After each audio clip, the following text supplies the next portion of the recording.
रात को एलिसा ने डर के साथ महसूस किया कि उसकी मां शायद इंसान नहीं है। मां जब बाहर जाती हमेशा अपने साथ एक नन्हा सा पिगलेट सुअर का बच्चा ले जाती और अगली सुबह बेहद थकी हारी लौटती, जैसे रात भर उसने बिल्कुल भी नींद ना ली हो।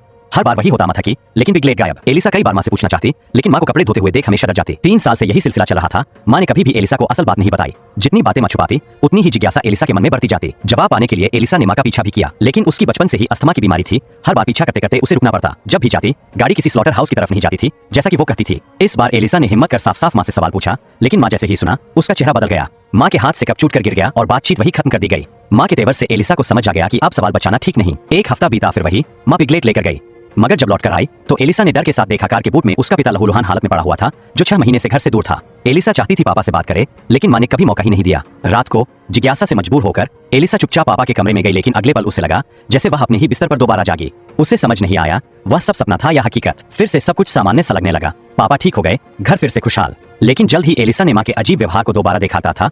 यूं चलता रहा तो घर की सारी सुअर की बछड़ियां एक दिन गायब हो जाएंगी। इस बार एलिसा ने खास तैयारी की, ऑक्सीजन सिलेंडर लेकर मां का पीछा किया, क्योंकि कार धीरे चल रही थी। मां और पिता एक पिगलेट लेकर जंगल की ओर जा रहे थे। एलिसा ने सावधानी से दूरी बनाए रखी। छोटी सुअर की आवाज सुनती सुनती एलिसा एक वीरान पुराने किले तक पहुंच गई। ग्रिल के पार से देखा उसके पापा बिना कपड़ों के जमीन पर घुटनों के बल बैठे थे।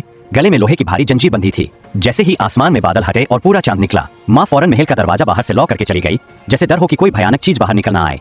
एलिसा ने मां के जाते ही अपनी चुस्ती का फायदा उठाया और अंदर जा पहुंची। मां ने दूर से चीखकर उसे रोका, लेकिन एलिसा को सच्चाई जानी ही थी। चलते चलते जब उसने असल में पिता की खौफनाक शक्ल देखी, उस दिन उसके सामने हकीकत खुली। उसके पिता पर भयानक श्राप था। हर पूनम की रात वह एक राक्षसी रूप में बदल जाते और खुद को बचाने किसी जीव को खाना जरूरी था। इसी वजह से मां हर बार एक पिगलेट ले जाती। पिता हमेशा उसे खुद से दूर रखते कि कहीं वह खुद ही बेटी को न चोटी पहुंचे या बेटी उसे कभी राक्षस समझ बैठे। मां हर पूनम को पिता का जंगल में जंजीर से बांधना वही पुराना पैटर्न था।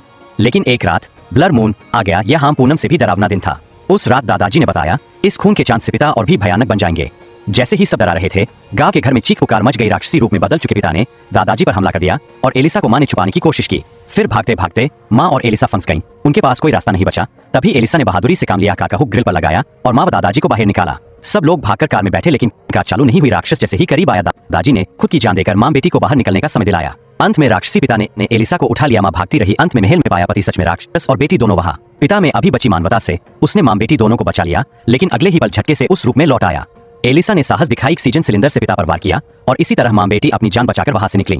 सभी दुखदायी घटनाओं के बाद मां बेटी ने वह शहर छोड़ दिया और एक नई शांत जिंदगी शुरू कर दी।